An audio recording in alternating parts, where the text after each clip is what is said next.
پیش جو کوئی مسئلہ پوچھ لیں حاضر ہوں ہم ان کی بارگاہ۔ الحمدللہ رب العالمین والصلاة والسلام علی سید المرسلین اما بعد فاعوذ باللہ من الشیطان الرجیم بسم اللہ الرحمن الرحیم الصلاة والسلام علیک یا رسول اللہ وعلی آلک واصحابک یا حبیب اللہ الصلاة والسلام علیک یا نبی اللہ وعلی آلک واصحابک یا نور اللہ۔ مدرسہ کے ناظرین، پروگرام دارالافتاء اہل سنت میں آپ کو خوش آمدید کہتے ہیں، مرحبا کہتے ہیں۔ ابتداً درود پاک کی فضیلت ہمارے پیارے نبی صلی اللہ علیہ وآلہ وسلم کا فرمان عظمت علی شان ہے، زینوا مجالسکم بالصلاۃ علیہ فإن صلاتکم علیہ نور لکم یوم القیامہ۔ اپنی مجلسوں کو مجھ پر درود پڑھ کر آراستہ کرو کہ تمہارا مجھ پر درود پڑھنا قیامت کے دن تمہارے لیے نور ہوگا۔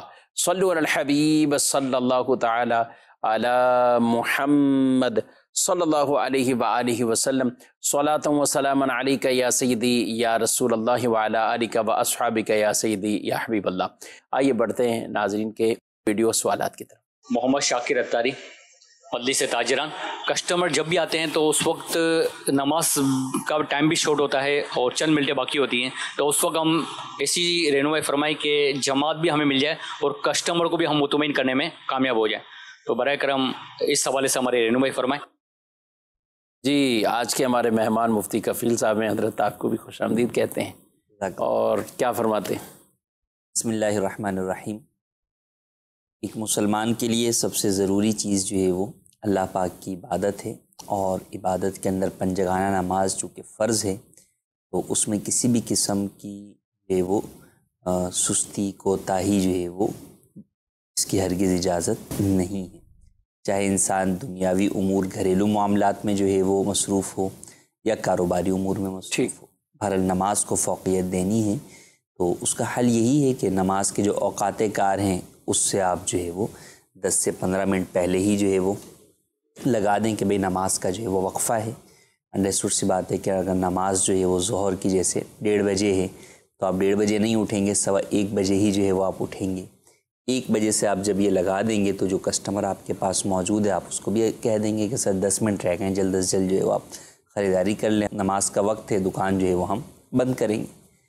تو لہٰذا یہ اہتمام کرنا چاہیے، اور الحمدللہ عز و جل پاکستان جو ہے وہ اسلامی ملک ہے، اور دیگر اسلامی ممالک میں بھی، بلکہ غیر اسلامی ملک کے اندر بھی اگر کوئی شخص جو ہے وہ سامنے والے کسٹمر کو یہ بتاتا ہے کہ میں اپنی عبادت کی طرف جا رہا ہوں، نماز کی طرف جا رہا ہوں، تو سامنے والا شخص جو ہے وہ اسے برا نہیں مناتا۔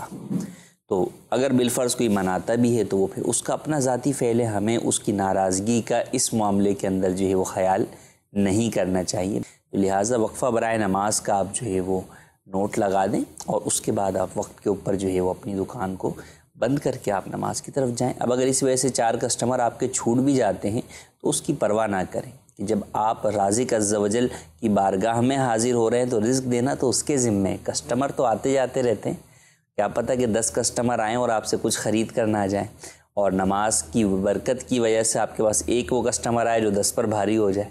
صحیح بات۔ اور نہ صرف وہ مال دے کے جائے بلکہ اس مال کے اندر جو ہے وہ برکت بھی جو ہے وہ ساتھ میں شامل ہو۔ تو لہٰذا یوں مال جاتا ہوا دیکھنے سے افسردہ نہ ہوں، یا یہ نہ سوچیں کہ نہیں جناب جو ہے وہ میں جو ہے وہ نماز پڑھنے چلے جاؤں گا تو کاروبار جو ہے وہ کم ہو جائے گا، تو ایسا ہرگز نہ سوچیں، کیونکہ مسلمان کا ایمان کامل یہی ہونا چاہیے کہ رزق دینے والی ذات اللہ پاک کی ہے۔ وہ اسباب کر کے بیٹھ چکا ہے، انسان دکان لگا کر بیٹھ گیا ہے، اب رزق آنا نہ آنا یہ اللہ پاک کے حکم سے ہی ہوگا۔ تو جس رب العالمین کے حکم پر ہم اس کی بارگاہ میں حاضری دیں گے تو یقیناً اس کے حکم سے رزق بھی ہماری ہی جانب بڑھ جائے گا انشاءاللہ۔ میرا خیال ہے یہ بھی عام طور پہ دکاندار ہی سوچ رہا ہوتا ہے کہ میں نہ جاؤں، یہ بھی 4 آدمی یا 5 آدمی جو کھڑے ہیں یہ چلے جائیں گے، یا میرے اندر یہ آمدنی نہیں ہو پائے گی۔ اس کا پھر افسوس بھی ان کو اس قدر ہوتا ہے کہ جب بعض اوقات وہ 5 سے بحث تو کرتے رہے، خریدا کچھ بھی نہیں، اپنا ٹائم بھی گیا اور وہ بھی گیا، اور ہاتھ میں بھی کچھ نہیں آیا۔ تو اس لیے بعض دکاندار ایسے ہیں جنہوں نے بالکل اپنے مائنڈ ہی یہی بنا لے کہ بھائی جو ملنا ہے وہ تو ملنا ہے، سو ملنا ہے، جو مقدر میں ہوگا تو وہ تھوڑے سے وقت کے لیے بھی ڈیل بن جائے گی اور وہ حاصل ہو جائے گا. اور جو نہیں ملنا وہ چاہے ہم جتنا بھی وقت لگا لیں، بالخصوص وہ نمازوں کے اوقات اس میں لگائیں، تو وہ مقدر میں نہیں ہے، قسمت میں نہیں ہے تو وہ نہیں ملنا. ایک اپنا مائنڈ آپ بنا لیں تو پھر آپ چلتے رہیں گے. ورنہ تو آدمی بیماری ہو یا کچھ اور معاملات ہوں تو بھی تو اپنی دکان سے کبھی چھٹی بھی کرتا ہوگا، کبھی کسی وجہ سے بند بھی رکھتا ہوگا، کبھی گھر میں کوئی ایسا معاملہ ہو جائے تو بھی تو یہ چیزیں ہم موقوف کرتے ہی ہیں. تو یہ دنیا داری کے معاملات بھی ساتھ ساتھ چلتے ہی رہیں گے، لیکن ظاہر ہے اپنی نماز کو اپنے وقت میں پڑھنا یہ بہت اہم اور ضروری، اور بالخصوص جن پر جماعت لازم ہے تو وہ جماعت کا بھی اہتمام کر کے اس نماز کو ادا کریں. جو تھوڑے سے تاخیر کرتے رہتے ہیں نا کفیل صاحب، اب چلیں یہ دکانداروں کے حوالے سے بات ہوئی، ہم تھوڑے گھریلو زندگی میں آ جائیں. گھر کے اندر خواتین ہیں، بہنیں ہوتی ہیں، مائیں، تو یہ عام طور پر ظاہر ان کو جماعت میں تو جانا نہیں ہے. تو اب کیا ہے کہ وہ اپنی مرضی کے مطابق، اس میں بھی جن خواتین کی یہ عادت بن گئی کہ بھئی نماز کا ٹائم ہو گیا، ٹھیک ہے، اذان ہو گئی، مسجد میں جماعت بھی ہو گئی، تو اب وہ اسی ٹائم خود بھی تیاری شروع، بچوں کو بھی کہنا شروع، چلو بھی نماز پڑھو نماز پڑھو. تو وہ لگتے ہاتھ کہتے ہیں نا جسے کام ہو گیا اور نماز سکون ہو گیا. اب بعض اوقات تاخیر کرتے رہتے اس میں. اب عین ادھر نماز کا جانے کا وقت بھی ہو گیا اور ادھر سے کوئی گھر کے اندر معاملہ بھی ایسا ہو گیا، کوئی مہمان آ گیا، کوئی ادھر سے کچھ، جی، تو اس میں نماز بھی کئی مرتبہ خطرات کے اندر ہو. تو ان کو کیا کہیں گے؟ یہ بھی ان کے لیے بھی یقیناً یہی ہے کہ نماز کو اہمیت دیں، اور جیسے اس کا ایک مقررہ وقت تو ہے فرض نماز کی ادائیگی کے لیے، مگر اس مقررہ وقت میں بھی کس وقت جو ہے وہ پڑھ کر یہ جو ہے وہ پرسکون ہو جائیں، اطمینان ہو جائے اور تسلی کے ساتھ نماز ادا کر سکیں. کیونکہ ایسا ہی معاملہ ہوتا ہے کہ جیسے اگر ہم ظہر کا وقت جو ہے وہ دیکھ لیں تو اب ظہر کے وقت کے اندر خواتین جو ہے وہ کھانا پکانے میں مصروف، اس کے بعد بچے اسکول سے جو ہے وہ واپسی کے لیے جو ہے وہ آتے ہیں، پھر اس کے بعد بچوں کو سلانے میں مصروف، تو یہ عصر کا وقت جو ہے وہ قریب قریب پہنچ جاتا ہے. تو اب جیسے تیسے جو ہے وہ صرف فرض پر اکتفا کیا یا پوری نماز تو پڑھی لیکن توجہ کے ساتھ نہیں پڑھی، توجہ کسی اور طرف بٹی ہوئی ہے. ایسے میں گھر میں کوئی خاتون جو ہے وہ آ گئیں، کوئی مہمان آ گیا تو پھر توجہ دوسری طرف چلی جاتی ہے. تو ان سب چیزوں کے اندر جس طرح ہر شخص کے لیے ہر کام کے لیے ایک وقت مقرر کیا جاتا ہے، اور پابندی وقت کا اصول بھی یہی ہے کہ دنیا کے اندر وہ لوگ بڑے کامیاب ہوتے ہیں جو اپنا پورا جدول بناتے ہیں اور ہر چیز جو ہے وہ وقت پر کرتے ہیں. جی بالکل. تو لہٰذا اسی طریقے سے ہم میں سے ہر ایک شخص کو جو ہے وہ اس اعتبار سے اس کا پابند ہونا چاہیے. اچھا پابند دیکھیں ہوتے ہی ہیں ہم، مثال کے طور پہ نماز کے لیے وہی خاتون جو کہ جو ہے وہ تھوڑا سا سستی دکھا رہی ہیں، لیکن بچے کے اسکول بھیجنے کے معاملے میں وہ سستی نہیں دکھاتی. وہ اب فکس ٹائم ان کو پتہ ہے کہ بھئی اتنے بجے جو ہے وہ نکلنا. اچھا اسی دن اگر بچے کی چھٹی ہو، جیسے اتوار کا دن ہے، تو پھر تو اب جو ہے وہ ہو سکتا ہے کہ فجر کی نماز بھی جو ہے وہ قضا ہو جائے اور اب دیگر امور بھی جو ہے وہ سارے جو ہے وہ ہوں. تو بات یہ کہ جب ہم دنیاوی معاملات کی وجہ سے اپنے آپ کو پابند کر سکتے ہیں تو پھر اخروی معاملات کے لیے کیوں کر اپنے جسم کو، اپنے ذہن کو، اپنے انداز اتوار کو پابند نہیں کر سکتے. تو یہ صرف سستی ہے اور اہمیت کی بات ہے کہ میری نظر میں نماز کی کتنی اہمیت ہے اور میری نظر کے اندر بچے کے اسکول کی کتنی اہمیت ہے. تو یہ کئی جگہوں کے اوپر ہوتا ہے. اچھا اسی طریقے سے آپ تعلیم میں بھی دیکھیں کہ کئی خواتین یا فیملیز ہوتی ہیں جناب، اسکول کی پڑھائی پر کوئی کمپرومائز نہیں کرنا اور قرآن کی تعلیم کے اوپر کوئی توجہ ہی نہ دینا. تو اس کی چھٹی ہوتی ہے تو ہو جائے لیکن اسکول کی چھٹی جو ہے وہ نہ ہو. یہ ایک ہمارا جو ہے وہ مزاج اور انداز بن گیا ہے کہ ہم نے در حقیقت اسباب، جو دنیاوی اسباب ہیں، ان کو ہی حقیقی طور پہ سبب سمجھا ہوا ہے کہ بس اسی چیز سے ہونا ہے. بچہ دنیاوی تعلیم حاصل نہیں کرے گا تو جو ہے نا وہ کامیاب نہیں ہوگا تو اسے روزگار نہیں ملے گا. اسی طریقے سے جو ہے وہ اور دیگر امور کے اندر ہم نے یہ سمجھا ہوا ہے کہ نہیں یہ معاملہ ایسے ہے تو یہی چیز ہے. تو اللہ پاک کی ذات پر توکل کی کمی، بھروسے کی کمی در حقیقت جو ہے وہ ہم دیکھیں تو یہ ایک اوورال جو ہے وہ معاشرے کے اندر پائی جاتی ہے. کہ ورنہ جس کا اللہ پاک کی ذات پر توکل ہوگا وہ سب سے پہلے رب کی بارگاہ میں حاضر ہوگا. بالکل. وہ رب کے جو متعلقہ امور حقوق اللہ ہیں ان کی ادائیگی پوری کرے گا، اس کے ساتھ ساتھ جو حقوق العباد ہیں وہ بھی جو ہے وہ پورے کرنے کی کوشش کرے گا. ماشاءاللہ. جی بڑھتے ہیں ناظرین کے مزید سوالات. مسجد انتظامیہ نے مسجد کے چندے سے جنریٹر لیا تھا، اب مسجد میں سولر سسٹم لگا دیا گیا ہے، تو کیا اس جنریٹر کو ہم کرائے پر دے سکتے ہیں پر ڈے 1000 روپے کے؟ اگر نہیں دے سکتے تو کیا اس کو ہم بیچ کر اس کی جو رقم ہے وہ ہم مسجد کے دیگر مصارف میں لا سکتے ہیں، کیونکہ اب جنریٹر کی ہمیں ضرورت نہیں رہی ہے؟ جزاک اللہ خیرہ۔ مسجد کے چندے سے انہوں نے جنریٹر لیا؟ جی، مسجد کے چندے سے جب جنریٹر لیا گیا ہے تو چاہے چندے سے مسجد کے لیا گیا ہو یا کسی نے بھی دیا ہو، اس کو اب کرائے پر تو نہیں دے سکتے۔ مسجد کا کوئی بھی سامان اگرچہ اضافی ہو جائے اسے آپ کرائے پر نہیں دے سکتے۔ مسجد کا سامان مسجد کے اپنے استعمال کے لیے ہوتا ہے، کرائے پر دینے کے لیے یا مفت میں بھی فی سبیل اللہ بھی کسی کو دینے کے لیے نہیں ہوتا، تو ایسا کرنا جو ہے وہ جائز نہیں ہے۔ ہاں، جب کہ اب اضافی ہے تو اس کو بیچ کر اس کی رقم جو ہے وہ مسجد کے جملہ امور کے اندر خرچ کی جا سکتی ہے، کیونکہ جملہ امور والے چندے سے ہی یہ خریدا گیا تھا، تو لہٰذا اس کو بیچنے کے بعد اس کی جو قیمت ہے وہ جملہ امور میں جو ہے وہ خرچ کی جا سکتی ہے۔ ہاں، بیچنے کے اندر دیانتدار لوگوں کی موجودگی میں اس کو بیچا جائے اور اس کی قیمت مارکیٹ ویلیو کے مطابق جو ہے وہ لگائی جائے۔ ایسا نہ ہو کہ مارکیٹ میں اس کی قیمت کچھ ہو اور ہم جان چھڑانے کے لیے کہ چلیں اب تو بس جو ہے نا وہ فارغی ہے، جو بھی یار 2-4 پیسے آتے ہیں وہ لے لیں، یہ نہیں، بلکہ اس کی جو مارکیٹ ویلیو ہے اس سے جو ہے وہ زیادہ تو آپ بیچ سکتے ہیں، لیکن اس سے کم پر جو ہے وہ نہیں بیچ سکتے۔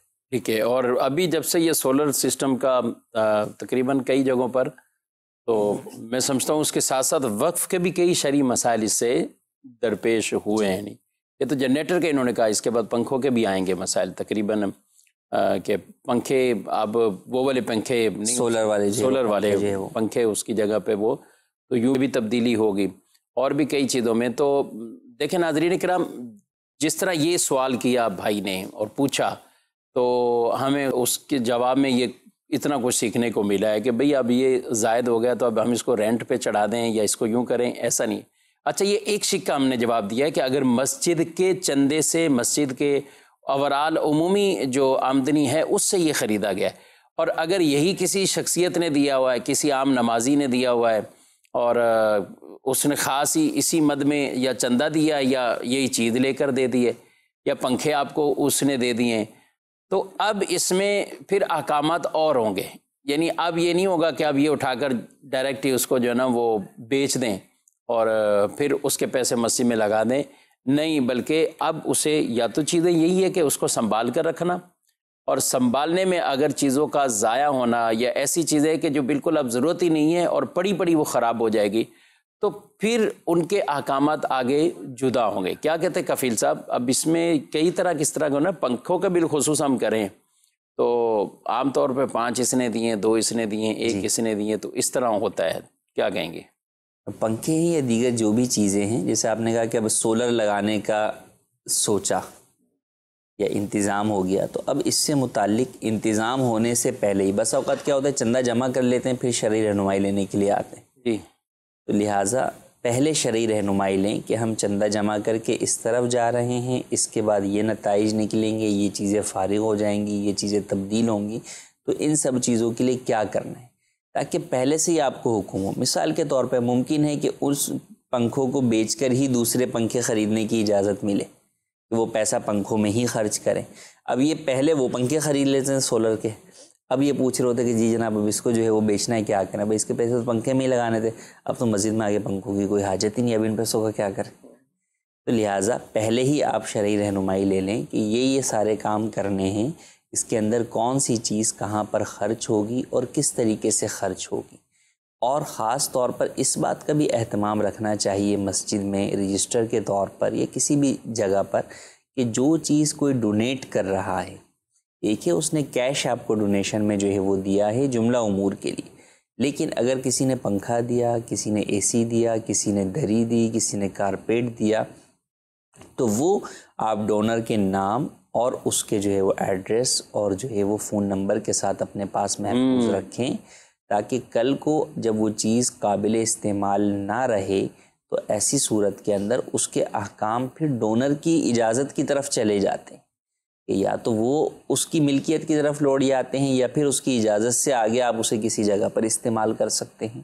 تو لہٰذا اس چیز کا خیال اور اہتمام رکھنا یہ ضروری ہے۔ اب کئی چیزیں وہ ہوتی ہیں جو دینے والے امام صاحب کو دے کے چلے گئے، مؤذن صاحب کو دے کے چلے گئے، خادم کو دے کر چلے گئے، تو وہاں انتظامیہ جو ہے وہ خود بھی اس بات کی پابند ہو اور جو مسجد کا دیگر اسٹاف ہے، امام مؤذن، انہیں بھی اس بات کا پابند بنائیں کہ جب کسی سے آپ کوئی چیز لیں تو اس کی رسید بھی دیں، اور ساتھ میں آپ اس کو جو ہے وہ ریکارڈ رجسٹر کے اندر اندراج بھی کریں، تاکہ بعد میں جو ہے وہ کسی جگہ پہ ہمیں یہ چیز بیچنی پڑے، کسی اور جگہ استعمال کرنی پڑے تو شرعی رہنمائی کے مطابق ہم ڈونر سے رابطہ کر سکیں۔ اچھا، پیسوں کی تو رسید اور یہ سب معاملات تو تقریباً دیے جاتے ہیں، اب چیزوں کی رسید نہیں ہوتی ہمارے یہاں جی، لینے والے بھی یہی کہتے ہیں کہ بس ٹھیک ہے، وہ اس کے رسید کے اوپر، بلکہ کئی جگہوں پہ تو پیسوں کی رسید بھی نہیں لیتے۔ جب کسی ادارے کو آپ دے رہے ہیں کہ آپ کا دیا ہوا پیسہ ایک ریکارڈ میں آ جائے گا، ایک مینٹین ہو جائے گا اور ریکارڈ میں آئے گا، اور پھر بھی ایک اچھے طریقے سے وہ اپنے مصرف پر وہ خرچ بھی ہو سکے گا، اس کے قوی چانس ہیں۔ لیکن جہاں ایک ادارہ ہے بنا ہوا ہے اور لوگ پیسے جمع کروا رہے ہوتے ہیں، آپ رسید کی اپنی ایک عادت بنا لیں تاکہ وہ آگے بھی ڈیٹے کے اندر سب کچھ اندراج ہو جائے۔ اچھا، دوسری بات، اب یہ جنریٹر کوئی دے، پنکھا دے، دریاں دے، قالین دے، اس کی تو کفیل صاحب ہمارے اگر معاشرے میں دیکھے جائیں تو نہ تو رسید بنتی ہے، نہ اس کا یوں اندراج ہوتا ہے۔ پر یہی ہوتا ہے، اللہ کے بندے آئے تھے اور دے کے چلے گئے، بس ٹھیک ہے بھئی، کسی نہ کسی اللہ کے بندے نے دیا ہے۔ تو کتنے بھی مسائل آپ کے پاس آئیں، اگر آپ نے کسی سے پوچھا یار آپ کو یہ پتہ ہے، اچھا بات چیزیں ہوتی طویل چڑھتی ہیں۔ اب قالین آپ کہنے، موٹی جو صفیں ہوتی قالین آج کل ہم استعمال کرتے ہیں، لیکن 3-4 مہینے، لیکن یہ آپ کہیں کہ 15-20 سال آرام سے چلیں، یعنی عام طور پہ مسجدوں میں بدلتے نہیں دیکھے کہ یوز ہوتے ہیں، کہ اچھے خاصے ظاہر ہیں، تو یہ بھی اسی طرح رہتے ہیں۔ اچھا، پھر اس کے بعد ہم اور کئی ایسی چیزیں آ جاتی ہیں، بعض جگہوں سٹینڈ فین کی ضرورت پڑتی ہے، لیکن بعد میں دوسرے پنکھے لگ گئے تو وہ چیزیں ایک نکارہ ہو جاتی ہیں، وہ سائڈ پہ رکھ دی جاتی ہیں۔ جن دنوں میں تعمیرات شروع ہوتی ہے ان دنوں میں کئی چیزیں ایسی لی جاتی ہیں، چاہے لوگوں سے لیں یا چندے سے لیں، لیکن جیسی تعمیر مکمل ہوئی وہ چیزوں کی ضرورت اب بظاہر نہیں ہو رہی ہوتی۔ تو یہ چیزیں کون اندراج کرے گا؟ یہ دیکھیے، اندراج تو کرنی چاہیے ریکارڈ کے اعتبار سے بھی، تاکہ پتہ ہو، ورنہ بسا اوقات یہ بھی ہوتا ہے کہ بعض جگہوں کے اوپر کہ ایک چیز جو ہے وہ نئی آئی، کسی سے نئی بھی آپ نے وصول کر لی، جب اسے رکھنے گئے اندر تو پتہ لگا اسٹور میں وہ چیز پہلے بھی رکھی ہوئی تھی۔ تو وہ اب اضافی ہے، بھئی آپ کسی سے ڈونیشن میں وہی چیز لیں جس کی آپ کو حاجت ہو۔ جب حاجت نہیں ہے اور سامنے والا کہہ رہا ہے کہ نہیں میں نے پنکھے ہی دینے ہیں، اور سر میرے پاس جگہ ہی نہیں، میرے پاس حاجت ہی نہیں ہے اس مسجد کے اندر، تو آپ خامخواہ میں کیوں پنکھے دینے پر تلے ہوئے؟ کسی اور مسجد میں دے دیجیے اگر آپ کو پنکھے ہی ڈونیٹ کرنے ہیں، یا مجھے آپ پنکھوں کی جگہ آپ اس کے پیسے کسی اور مد میں دے دیں کہ میں مسجد کے اندر استعمال کر سکوں۔ تو بعض کمیٹی والوں کا، یہ انتظامیہ کا یہ ذہن ہوتا ہے کہ بس جو آ رہا ہے وہ لیتے چلے آؤ، چاہے اس کی مسجد کو حاجت ہے نہیں ہے، کام کی چیز ہے نہیں ہے، بس وہ لیتے چلے آؤ، لینے کا ذہن ہوتا ہے۔ تو یہ ذہن بھی نہیں ہونا چاہیے، ضرورت کے مطابق جو ہے وہ ہمیں چیزیں جو ہے وہ لینی چاہیے، خاص طور پہ چیزوں میں۔ پیسہ تو یہ کہ چلے وہ کسی بھی جگہ استعمال جو ہے وہ ہو سکتا ہے۔ اچھا، پیسے کے اندر بھی بسا اوقات ہوتا ہے کہ جناب وہ خاص دے کے چلے آتے ہیں، اس کام کے لیے پیسہ ہے۔ اچھا، یہ بھی مد خاص یہ بھی ہے کہ جناب جو ہے وہ امام صاحب کے محراب کے اندر جو ہے نا وہ یہ نقشہ کاری کروانی ہے، اس کے پیسے جو ہے وہ دے کر جو ہے وہ چلے گئے۔ اب وہ نقشہ کاری پہلے ہوئی ہے، یہ ایک صاحب دے کے چلے گئے کہ نہیں یہ جو بنا ہوا ہے نا یہ گیٹ میں نے تبدیل کروانا ہے، وہ گیٹ لگا ہوا ہے، جس نے دیا ہے وہ اللہ کے بندے نے، اس نے بھی ثواب کے لیے دیا ہوا ہے، آپ اس کا گیٹ اکھڑوا کے اپنا گیٹ لگوا دیں گے تو اس کا ثواب تو گیا۔ یعنی ان چیزوں میں، دونوں چیزوں میں دیکھنا ہوگا، دونوں باتوں کا خیال رکھنا ہے کہ بھئی کوئی بھی شخص اگر آ کر یہ کہہ رہا ہے سر یہ کارپیٹ چینج کروانا ہے، میں اس سے اچھا کارپیٹ دینا چاہتا ہوں، تو چلیں آج آپ مثال کے طور پہ کہ یہ چینج کر دیں، اگلے دن ایک اور بندہ آ جائے وہ اس سے اچھا کارپیٹ دینا چاہے، تو پھر تو ڈونیشن دینے والے کی جو اصل غرض اور مقصد ہے کہ بھئی مجھے ثواب ملتا رہے، وہی فوت ہو جائے گی، اور کوئی بھی آئندہ ایسی مسجد کے اندر دینا بھی نہیں چاہے گا۔ تو لہٰذا فقط جو ہے وہ نئی سے نئی چیزوں کی تلاش میں، جدید سے جدید، اور ہر چیز کے اندر جو ہے نا وہ ایک نئی چیز لے کر آنا، اس طرز پر جو ہے وہ انتظامیہ کو نہ خود چلنا چاہیے نہ مسجد کو چلانا چاہیے۔ اچھا، ساتھ عوام کے لیے بھی ہے نا، یعنی اگر عوام میں بھی ایک تعداد ہے ان کا، وہ اس چیز کو ڈونیشن کرنے سے پہلے، کہیں دینے سے پہلے وہ خود ہی اپنا ذہن بنا لیتے ہیں کہ میں نے 5 قرآن مختلف مسجدوں میں رکھنے، یا 5 قرآن پاک کے سیٹ رکھنے، جی 30 پارے ایک پارے قرآن خوانی میں کام آئے گے، ویسے مسجد میں لوگ پڑھتے رہیں گے۔ اچھا، اب اس نے جانا ہے جا کے کہیں سے وہ اٹھائے اور وہ لیے اپنی گاڑی میں رکھیں، اب وہ مسجدوں میں آ رہے ہیں۔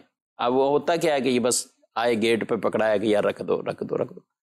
اب یہ خود بھی تو نہیں سوچتے, اپنا مائنڈ پہلے بناتے ہیں جی, اور وہ چیز لے آتے ہیں اور پھر بعد میں جا کے مسجدوں کی طرف رجوع کرتے ہیں. لیکن ناظرین کرام, میں یہ کہنا چاہ رہا ہوں کہ آپ پہلے ضرورت دیکھیں پھر اپنا مائنڈ بنا لیں. یہ آپ کو انشاءاللہ کئی جگہوں پہ کام آئے گی یہ چیز. اگر آپ نے اپنا مائنڈ بنا لیا, ایک تو چیز وہ ہے جو وقتی ضرورت کی ہے. اب مسجد کے اندر پورے قالین بچھے ہوئے ہیں, آپ بتائیں آپ جائے نماز دے کے چلے گئے, اب آپ کیا کریں گے؟ اسٹوروں میں اتنی جائے نمازیں مسجدوں میں بعض قد پڑی ہوتی ہے. اچھا بھی جائے نماز دے کے چلے گئے, فلاں جائے نماز دے, کسی کا انتقال ہوا جائے نماز دے کے بجائے یہ کہ وہ آ کے پوچھ لیں کہ اس کی جگہ اگر کوئی اور چیز کی ضرورت ہے تو آپ وہ چیز مہیا کریں, یا آپ خود مسجد میں جاتے ہیں آپ کو پتہ ہے. اور افضل صدقہ بھی یہی ہے کہ جس چیز کی ضرورت ہو وہ صدقہ جو ہے وہ دیا جائے. اب ایک جگہ جہاں پر میٹھا پانی جو ہے وہ وافر مقدار میں موجود ہے, آپ وہاں بولے میں نے کنواں کھدوانا ہے یہاں پر, تو آپ تو کنواں کھدوا دیں گے لیکن اس کا استعمال ہی کوئی نہیں کرے گا, تو آپ کے لیے ثواب کا ذریعہ بھی اس طور پہ نہیں ہو رہا ہوگا. اس کے بجائے ایسی جگہ کنواں کھدوائیں جہاں پر جو ہے وہ لوگوں کو پانی کی ضرورت ہے, حاجت ہے. تو یہ ہر معاملے کے اندر جو ہے وہ دیکھنا چاہیے, اور اس کا طریقہ یہی ہے کہ آپ انتظامیہ سے ملیں کہ جی آپ کی مسجد کے اندر جو ہے وہ کیا کام ہے, کس چیز کی حاجت اور ضرورت ہے, اس کام کی نوعیت کو بھی دیکھتے ہوئے کہ واقعی وہ کام ہے. بسا اوقات کیونکہ جیسے میں نے کہا کہ انتظامیہ کا بھی بسا اوقات انداز جدا ہوتا ہے کہ بعض لوگ وہ فقط جو ہے نا وہ ہر نئے کام کے شوقین بیٹھے ہوئے ہوتے ہیں. تو اس کام کو آپ دیکھیں کہ وہ جو انتظامیہ جس کام کی ڈیمانڈ کر رہی ہے اس کی حاجت بھی ہے یا نہیں ہے. کیونکہ آپ جو صدقہ دے رہے ہیں, دو باتیں پہلے طے کر لیں. آپ اپنے دل کی تسکین کے لیے صدقہ کر رہے ہیں کہ بس شوق پورا کرنا ہے میں نے, تو یا آپ ثواب کے لیے کر رہے ہیں. صحیح. اگر آپ ثواب کے لیے کر رہے ہیں تو یقیناً آپ چاہیں گے کہ مجھے زیادہ سے زیادہ ثواب حاصل ہو اور دیر تک اس کا ثواب مجھے ملتا رہے, جسے صدقہ جاریہ سے تعبیر کیا جاتا ہے. تو جب آپ کی یہ نیت ہے تو آپ پھر اسی اعتبار سے جو ہے وہ چیزوں کو دیکھیں کہ جہاں پر حاجت کس چیز کی ہے اور میرا وہ صدقہ جاریہ کس طور پر بن سکتا ہے. صحیح. کئی جگہوں پر یقیناً حاجت جو ہے وہ صدقہ جاریہ کے علاوہ کسی اور چیز کے اندر بھی نکل سکتی ہے, تو وہاں وہ بھی کیا جائے. لیکن جہاں دونوں آپشنز ہیں اور ضروری نہیں ہے تو پھر صدقہ جاریہ کی طرف بڑھنا چاہیے کہ تاکہ دیر تک ہمارے مرنے کے بعد بھی ہمیں اس کا ثواب جو ہے وہ ملتا رہے, لوگ اسے استعمال جو ہے وہ کرتے رہے. ٹھیک, ماشاءاللہ. ناظرین کرام, مزید آپ کے سوالات رہتے ہیں. چندے کے بارے میں سوال جواب بھی امیر اہل سنت دامت برکاتہم العالیہ کا ایک رسالہ باقاعدہ موجود ہے, تو اسے بھی ضرور پڑھنی چاہیے. اور مسجد کمیٹی کے اراکین دیگر جو اس طرح کے دینی طور پر وقفی ادارے چلاتے ہیں ان کو ان مسائل سے آگاہی ہونا یہ بہت اہم اور ضروری. مزید سوال. میرا نام عبد الشکور ہے اور ہم برادری کے حوالے سے بلڈ کیمپ لگانے جا رہے ہیں, تو اس بارے میں سوال یہ ہے ہمارا کہ بلڈ دینا کیسا ہے؟ جی, ضرورتاً جو ہے وہ بلڈ دینا یہ جائز ہے, اس میں کوئی حرج جو ہے وہ نہیں ہے. تو بلڈ بینک جو ہے وہ آپ لگا سکتے ہیں, مگر اس میں شرعی جو ہے وہ تقاضوں کا, احتیاطوں کا خیال رکھنا ضروری. جیسے بلڈ نکلوانے کے لیے جو ہے وہ میل اسٹاف ہو میل کے لیے, مردوں کے لیے مرد ہوں, خواتین کے لیے خواتین ہی موجود ہوں, پردے کا انتظام جو ہے وہ موجود ہو. دوسرا یہ کہ بلڈ جو ہے وہ آگے ڈونیٹ ہی کیا جائے. بلڈ کی جو ہے وہ سیلنگ پرچیزنگ, خرید و فروخت, یہ حرام ہے, اس کی ہرگز اجازت نہیں ہے. لہٰذا ان باتوں کا خیال رکھنا ضروری ہے. پھر ایسے ہی اداروں کو آپ پرووائڈ کریں کہ جن کا پتہ ہے کہ وہ بھی اسے لوگوں کو عطیتاً ہی جو ہے وہ دیتے ہیں, کہیں نہ ہو کہ وہ آپ سے لے کر آگے بیچ رہے ہوں, یا یہ نہ ہو کہ وہ بھی فقط جو ہے وہ آپ سے لے کے جمع کر لیں اور ان کے پاس یوز نہ ہو, اور دی اینڈ یہ ہو کہ وہ بلڈ ضائع ہو جائے اور وہ پھینکا جا رہا ہو. تو لہٰذا پہلے کسی بھی ایسی جو ہے وہ آرگنائزیشن سے یا ادارے سے یا ہاسپٹل سے آپ معلومات لے کر پھر اس کے بعد ہی یہ اہتمام کریں. یہ نہ ہو کہ پہلے آپ بلڈ لے لیں اور پھر آپ اسے پکڑ کے گھوم رہے ہوں کہ جناب کون مجھ سے لے گا, اور پھر آپ اس کو جو ملے آپ اس کو دے کے اپنی جان چھڑانے والی کیفیت میں آئیں. تو ایسا ہرگز نہ کریں, تمام تقاضوں کے مطابق ہی جو ہے وہ اس طرف بڑھنا چاہیے. ٹھیک ہے. ہماری جو مجلس اور ہمارا شعبہ FGRF کے تحت جی, یہ بھی ایک کام ہوتا ہے, تو اس کے عام طور پہ ہوتا یہی کہ ہاسپٹل کی طرف سے یہ ایسے ادارے جو آگے بچوں کو یہ فراہم کرتے ہیں, تو ان کی طرف سے جب ریکویسٹ آ جاتی ہے کہ بھئی اب آپ کا دیا ہوا وہ یہاں تک پہنچ گیا ہے, اب سلسلہ یہ ہے, تو ان تمام تر چیزوں کو پھر جو بھی وقت جہاں ضرورت ہے تو وہاں پر اس طرح کے کیمپ لگا لیے جاتے ہیں تو یہ بہت اچھی توجہ دلائی. اگر ان چیزوں کا خیال رکھیں گے تو وہ فائدہ جو پہنچانا چاہتے ہیں وہ کما حقوق درست فائدہ آگے پہنچ پائے گا. مزید سوال یہ ہے کہ غیر شادی شدہ لڑکی وہ کیا کسی عورت کو، مردہ عورت کو، میت کو یعنی غسل دے سکتی ہے؟ جی ہاں بالکل دے سکتی ہے. غیر شادی شدہ ہو یا شادی شدہ ہو، کوئی بھی ہو، تو جسے غسل میت آتا ہے تو وہ بالکل جو ہے وہ کسی عورت کو غسل میت دے سکتی. نبی پاک صلی اللہ علیہ وسلم کا نام سنتے ہی درود پاک پڑھنا کیا وہ لازم ہوتا ہے؟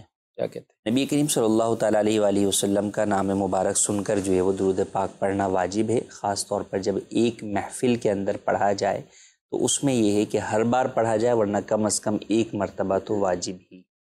ٹھیک ہے جی. مزید سوال.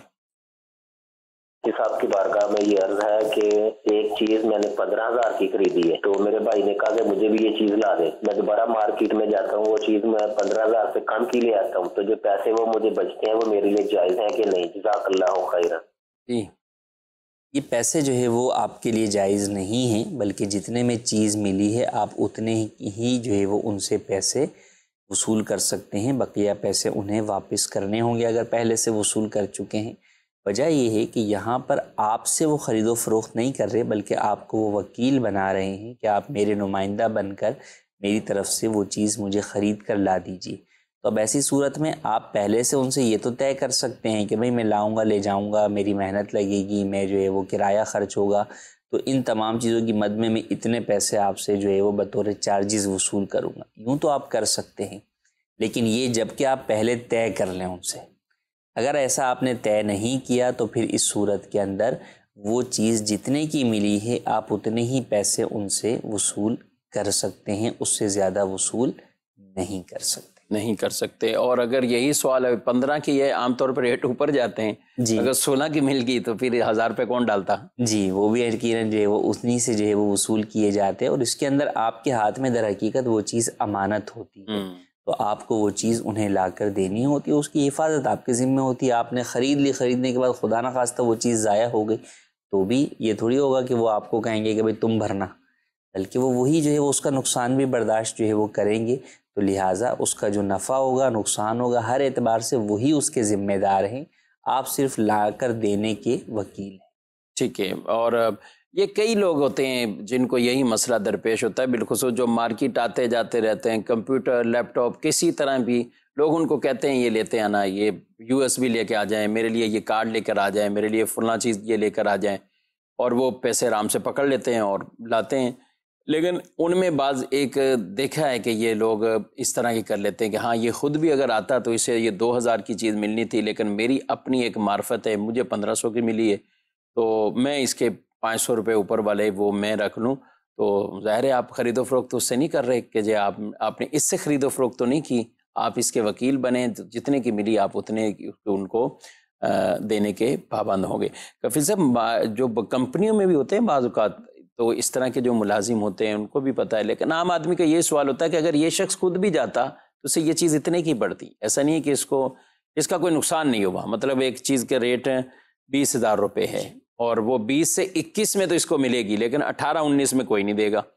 اب دوسرا ہول سیلر جا رہا ہے، اس کو پتہ ہے یہ چیز کی قیمت کتنی ہے، تو وہ 17 کی بھی لے آئے گا، 16 کی بھی، بعض اوقات 17-18 کی بھی لے آئے گا. تو یوں لوگ اپنا مائنڈ بنا لیتے ہیں کہ میں نے اس کے ساتھ کوئی زیادتی نہیں کی ہے، لیکن مسئلہ وہی رہے گا وکیل والا ہی. جی بالکل مسئلہ وہی اپنی جگہ رہے گا، بلکہ جو کمپنی کے جو پرچیزر ہوتے ہیں، جی ہاں، تو پرچیزر تو کمپنی کا ملازم ہے نا، تو وہ اس کا کمپنی کا وقت استعمال کر رہا ہے. اس کی تو ڈیوٹی یہی ہے، اس کی ڈیوٹی یہی ہے. پھر اس کو جو ڈسکاؤنٹ مل رہا ہے کہ بھئی وہ بلک پہ پرچیزنگ کر کے آج اس ورتھ اور ویلیو پر پہنچ گیا ہے کہ اسے کمپنیز جو ہے وہ 20 والی چیز 16 کی دے رہی ہیں، وہ اس کی شکل دیکھ کے تھوڑی دے رہی ہیں، اس نے جو پیچھے کمپنی کے نام پہ پرچیزنگ کی ہے اس بنیاد کے اوپر ہی دے رہی ہیں. آج یہ پرچیزر ہٹ جائے گا، اسی جگہ دوسرا پرچیزر آ جائے گا، اسے بھی وہ آفر کر رہی ہوں گی. تو در حقیقت وہ ڈسکاؤنٹ جو ہے وہ کمپنی کو ہی ہوتا ہے. پرچیزر اگر اس طرح کا کوئی بھی ڈسکاؤنٹ جو ہے وہ اپنی جیب میں رکھتا ہے تو وہ اس کے حق میں حرام ہے، اس کی ہرگز اجازت نہیں. جی مزید سوال. میرا نام محمد عامر ہے. میرا سوال یہ ہے، استنجا ہم لوگ کرتے ہیں نماز سے پہلے، ٹھیک ہے، وضو کر لیتے ہیں، پھر ہم فرض نماز کے لیے چلے جاتے ہیں. اس میں بعض اوقات وسوسے ہوتے ہیں کہ جو ہے نا قطرے جو آ رہے ہیں ایسی وسوسے ہوتے ہیں، تو اس دوران نماز ہماری ہو جائے گی یا نہیں ہو جائے گی، ہمیں دوبارہ وضو کر کے دوبارہ نماز پڑھنا پڑے گی؟ جی، نماز وضو کرنے کے بعد بسا اوقات بعض لوگوں کو وسوسے آتے ہیں، تو یہ وسوسے شیطان کی جانب سے ہوتے ہیں۔ شیطان جو ہے وہ کبھی ریح خارج ہونے کا وسوسہ جو ہے وہ کرتا ہے، کبھی قطرے آنے کا وسوسہ دیتا ہے، تو وسوسوں کی وجہ سے آپ کا نہ ہی وضو ٹوٹے گا نہ ہی نماز پر کوئی فرق پڑے گا۔ ہاں، اگر واقعی کسی کو جو ہے وہ قطرے آ گئے تو پھر بہرحال جو ہے وضو ٹوٹ جائے گا اور اس کو وضو دوبارہ کرنا ہوگا، اور اگر کپڑے جو ہے وہ درہم یا اس سے زیادہ مقدار میں ناپاک ہوئے تو اسے پاک بھی کرنا ہوگا۔ فقط وسوسوں کی بنیاد کے اوپر نہ ہی وضو ٹوٹے گا نہ ہی نماز پر کوئی فرق پڑے گا۔ ٹھیک ہے، ہر آدمی ایسا مریض نہیں ہوتا، کئیوں کو عارضے ہوتے ہیں، کئیوں کو اس طرح کے عارضے بھی نہیں ہوتے، وہ واقعی وساوس میں پڑ ہوتے ہیں، کئی واقعی حقیقت والے بھی ہوتے ہیں۔ تو بہتر آپ کو یہی ہے کہ آپ کسی مفتی صاحب کے پاس دارالتعلیم سنت میں براہ راست بھی آپ ان مسائل کے لیے جا سکتے ہیں، آپ پوچھ سکتے ہیں، کوئی مسئلہ نہیں ہے، کیونکہ ایسا نہ ہو کہ کئی آدمی غفلت کی وجہ سے ایک تو وہ ہوتے ہیں کہ جن کو پاکی ناپاکی ہے، اس طرح کی کئی چیزیں ہوتی ہیں کہ جن کی طرف توجہ ہی نہیں کرتے اور وہ کہتے ہیں بس ٹھیک ہے، معاذ اللہ ثم معاذ اللہ، ایسا بھی نہیں ہونا چاہیے۔ اور کچھ وہ ہوتے ہیں کہ جو بالکل پاک صاف ستھرے سب کچھ ہو گئے لیکن اس کے باوجود وہ وسوسوں میں پڑے ہوتے ہیں۔ تو جیسے آپ کسی طبیب حکیم یا ڈاکٹر کے پاس جاتے ہیں تو آپ انہیں بھی اپنی اس مرض کے متعلق یا جو بھی معاملہ ہے تو وہ آپ بتاتے ہیں، لیکن اسی طرح جب شرعی معاملہ بھی ہو تو اس وقت بھی آپ کھل کر بات کر سکتے ہیں، کیونکہ شرع کے مسائل سیکھنے میں، سمجھنے میں، سمجھانے میں یہاں پر کوئی ایسا وہ معاملہ نہیں ہے، بلکہ اب یہاں پر آپ حق بیان کرنے سے قرآن پاک میں فرمایا کہ اللہ بھی حیا نہیں فرماتا، یعنی اسے بیان فرماتا ہے۔ تو اب حق کی بات سیکھنے سمجھنے میں بھی آدمی وہ اپنے یہ سب قیودات اور حدود کا خیال رکھتے ہوئے آپ یہ مسائل سیکھ بھی سکتے ہیں، سمجھ بھی سکتے ہیں۔ یہ مزید سوال؟ جی سر، میرا یہ سوال تھا کہ اگر کسی انسان سے پیسے لے کے کاروبار میں ڈالنے ہوں تو اس کا شرعی اسلامی طریقہ کیا ہے کہ اس کو نفع کس حساب سے ملے گا جو جائز طریقہ ہے، وہ ذرا ارشاد فرما دیں، جزاک اللہ خیر۔ جی، کاروبار میں پیسہ جو ہے وہ ڈالنا یہ دو طرح ہو سکتا ہے، ایک یہ کہ آپ نیا بزنس جو ہے وہ آغاز کر رہے ہیں، اور ایک یہ ہے کہ آپ اپنے رننگ بزنس کے اندر انویسٹمنٹ جو ہے وہ چاہتے ہیں۔ نئے بزنس کے اندر آپ کر رہے ہیں تو اس کے دو طریقہ کار شریعت میں موجود ہیں، ایک پارٹنرشپ کے اندر شرکت کہلاتی ہے اور ایک مداربت کہلاتی ہے۔ اگر آپ کے اپنے پیسے بھی آپ شامل کرنا چاہ رہے ہیں اور دوسرا فرد بھی لینا چاہ رہے ہیں تو یہ شرکت ہے۔ اب اس صورت کے اندر آپ دونوں پیسے ملا کر مشترکہ کاروبار شروع کریں گے، چاہے کام ایک شخص جو ہے وہ کر لے بھلے، اس میں نفع پرسنٹیج کے اعتبار سے آپ دونوں طے کر لیں گے باہمی رضامندی سے۔ البتہ نقصان جو ہے وہ آپ میں سے ہر ایک اپنے سرمایے کی پرسنٹیج کے اعتبار سے برداشت کرنے کا پابند ہوگا۔ دوسرا طریقہ مداربت کہلاتا ہے کہ آپ اپنی انویسٹمنٹ نہیں کر رہے، انویسٹمنٹ دوسرے شخص کی ہے، آپ صرف ورکنگ پارٹنر ہیں، تو ایسی صورت کے اندر بھی اس کے پیسے سے آپ کام کریں گے، نفع جو ہے وہ پرسنٹیج کے مطابق آپ دونوں آپس میں جو ہے وہ تقسیم کر سکتے ہیں۔ نقصان اگر ہوگا تو اولاً پروفٹ سے پورا کیا جائے گا، اور اگر خدا نہ خواستہ اتنا نقصان ہوا کہ وہ کیپٹل میں بھی آ گیا تو وہ کیپٹل والا نقصان جو ہے وہ انویسٹر کو، سلیپنگ پارٹنر کو برداشت کرنا ہوگا۔ رننگ بزنس کے اندر انویسٹمنٹ کے طریقہ کار بنیادی طور پہ تو رننگ بزنس میں انویسٹمنٹ جائز نہیں ہے، البتہ اس کے بعد شرعی طریقہ کار موجود ہیں۔ اس کے لیے آپ اور جو آپ کے پارٹنر ہیں وہ دونوں ہی دارالفتہ اہل سنت میں آ کر پہلے وہ اپنے اس کاروبار کو اور اس کے اندر پارٹنرشپ کے طریقہ کار کو ڈسکس کریں گے تو آپ کو کوئی بہتر سلوشن بتایا جا سکے۔ ٹھیک ہے، مزید سوال؟ میرا نام محمد عاقب ہے، میں لیا سے بات کر رہا ہوں۔ آپ سے یہ سوال تھا کہ اگر عورت کا شوہر فوت ہو جائے یا انتقال کر جائے تو وہ کتنے دنوں تک گھر سے باہر نہیں جا سکتی، اس کے متعلق کچھ رہنما فرما دیں۔ جی، عدت میں عورت پر لازم ہے کہ وہ گھر سے باہر نہیں نکل سکتی بلا حاجت شرعی، اور عدت وفات جو ہوتی ہے جب شوہر کا انتقال ہو جائے، تو اگر عورت حاملہ نہیں ہے تو اس کی عدت 4 ماہ 10 دن ہوگی، اگر حاملہ ہے تو بچے کی پیدائش تک ہی عدت ہوگی۔ بچے کی پیدائش تک کتنے؟ ٹھیک ہے۔ اچھا، یہ کہہ رہے ہیں گھر سے باہر کتنے دن تک نہیں نکل سکتی، شاید عدت کے لیے بعض اوقات یہی ایک تصور بنایا ہوا کہ گھر سے باہر نہیں نکل سکتی، گھر سے باہر بھی کوئی ضرورت کے تحت جیسے اب کئیوں کو علاج معالجے کے معاملات ہوتے ہیں، کچھ اور ایسی مجبوری ہوتی ہے کہ جس کا ان کے جائے بغیر کوئی وہ معاملہ حل نہیں ہو سکتا، تو کیا کہیں گے؟ شرعی عذر کی بنیاد کے اوپر جو ہے وہ باہر نکل سکتی ہیں، مگر اس کے لیے اولاً رہنمائی حاصل کر لیں۔ لوگ اپنے طور پر کئی اعتبار سے شرعی آزار سمجھ کر بیٹھے ہوتے ہیں کہ فلاں کی شادی ہے، فلاں کا یہ معاملہ ہے، ہمیں جانا ہے، تو اس کی اجازت جو ہے وہ نہیں ہے۔ اور عدت میں صرف یہی کام نہیں ہوتا گھر سے باہر نہیں نکل سکتی، بلکہ عدت کے کچھ اور بھی پابندیاں اور احکام ہوتے ہیں۔ زیب و زینت اختیار عورت جو ہے وہ نہیں کر سکتی، تو لہٰذا اس بات کا بھی خیال رکھنا عورت کے اوپر لازم ہے کہ عدت کی تمام پابندیوں پر عمل کرتے ہوئے اس گھر میں جس گھر میں وہ شوہر کے ساتھ رہتی تھی وہیں پہ عدت گزارے گی۔ یہ نہیں کہ عدت گزارنے کے لیے میکے آ جائے گی، اس کی اجازت بھی نہیں ہے۔ میرا نام پروفیسر ڈاکٹر عبد المجید خان ہے۔ جو لوگ صاحب حیثیت ہیں وہ خود حج کرنے کی بجائے دوسروں کو مالی تعاون کرتے ہیں تاکہ وہ حج کریں، تو اس میں کیا ان کو بالکل اسی طرح سے ثواب ملے گا یا اس میں جو ہے کسی قسم کی کمی بیشی ہوگی؟ ٹھیک ہے، صاحب حیثیت ہیں اور خود حج، اب یہ ان کا پروفیسر صاحب کو سوال دو طرح کا ہوگا، ایک تو ہوگا کہ اپنا فرض حج ہی ادا نہ کوئی کرے، جی، دوسرا یہ کہ اپنا فرض حج ادا کیا ہوا ہے اب وہ کسی اور کو بھیج دیں۔ حج زندگی کے اندر ایسی عبادت ہے جو کہ زندگی میں ایک مرتبہ جو ہے وہ فرض ہوتی ہے جب اس کی شرائط پائی جائیں، لہذا کسی پر اگر کوئی شخص صاحب حیثیت ہے، دیگر شرائط بھی پائی جا رہی ہیں، تو حج فرض جو اس پر لازم ہے اگر اس نے وہ ادا نہیں کیا اور کسی دوسرے کو بھیج رہا ہے اور خود ادائیگی پر قادر بھی ہے، تو اس کو اپنا حج تو اس کے اوپر لازم ہی رہے گا، اس کا ثواب اسے نہیں ملے گا، بلکہ اس پہ لازم ہوگا کہ اپنے حج فرض کی ادائیگی کے لیے خود جائے۔ اور اگر یہ شخص جو ہے وہ ادائیگی پر قادر نہیں ہے، شرعی اعتبار سے اس کو رخصت ملتی ہے کہ یہ حج بدل کروا لے۔ اب یہ حج بدل کے تقاضوں کے مطابق اگر حج بدل کسی سے کرواتا ہے تو پھر اس کو وہی ثواب ملے گا، لیکن اگر حج بدل کروانے کے بعد بھی یہ شخص دوبارہ طاقت پر اس بات پر قادر ہو جاتا ہے کہ یہ حج خود کر سکتا ہے تو اسے خود بھی کرنا ہوگا۔ اور ایک یہ ہے کہ وہ حج فرض جو ہے وہ ادا کر چکا ہے، اب اس کے بعد نفلی حج کے لیے وہ خود نہیں جاتا، دیگر جو ہے وہ احباب کی مالی مدد کرتا ہے، تو ایسا کرنا بھی جو ہے وہ جائز ہے، اور اس میں انشاءاللہ وہ جو مسلمانوں کے ساتھ ان کے فریضہ حج کی ادائیگی کے اندر تعاون کر رہا ہے اس سے اس کا ثواب ملے گا۔ یہ ماشاءاللہ۔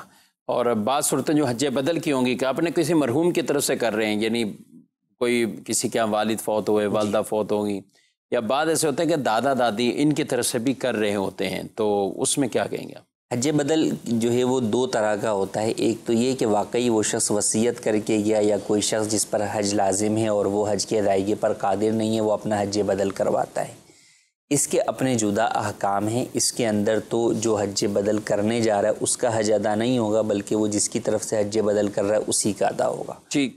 اور بعض صورتوں کے اندر اگرچہ لفظ حج بدل ہی کہا جاتا ہے لیکن وہاں پہ در حقیقت ایصال ثواب مقصود ہوتا ہے کہ وہ وصیت کر کے نہیں گئے، اولاد جو ہے وہ ان کو بول رہی ہے کہ بھائی آپ جو ہے وہ ہمارے والد کی طرف سے جو ہے وہ حج بدل کر دیں، تو یہاں پہ در حقیقت کئی چیزوں کے اندر حج بدل حقیقی معنوں میں نہیں ہو رہا ہوتا، بلکہ وہ شخص اپنا حج کر رہا ہوتا ہے ان کے پیسوں سے، اور اس کا ثواب جو ہے وہ گویا کہ ان کے دادا کو، دادی کو یا والدین کو، مرحومین کو ایصال ثواب کر رہا ہوتا ہے، تو یہ ایصال ثواب والا حج کہلاتا ہے۔ ٹھیک ہے ناظرین کرام، آپ نے پروگرام ملاحظہ کیا، اپنا فیڈ بیک بھی ضرور دیجیے گا۔ اللہ پاک ہم سب کو اپنے علم پر عمل کی توفیق عطا فرمائے۔ مدنی چینل دیکھتے رہیے، اللہ عمل کی توفیق دے، آمین۔ ہادی و رہنما ہمارے علماء، ہو کبھی درپیش جو کوئی مسئلہ، پوچھ لیں حاضر ہوں ہم ان کی بارگاہ۔